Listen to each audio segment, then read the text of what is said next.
So I just bought this guy.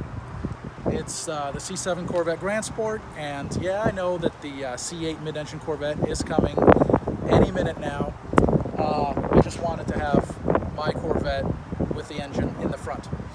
And as a lot of C7 owners probably are well aware, there's one problem with the C7 that is kind of an inconvenience.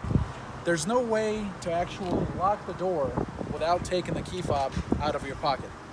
So to illustrate the problem, what happens is I have the key fob in my pocket, and with the C7 I can just unlock the door just by opening the door like this.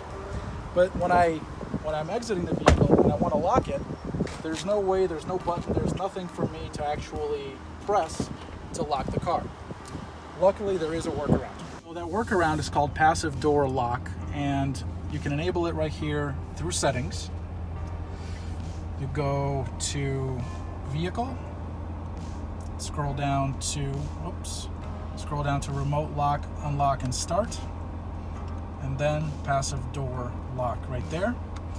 You're gonna get three options. One is off, the other is on with horn chirp, and the third is just on, so that's on without the horn chirp. And so what happens here is I enable mine on with horn chirp.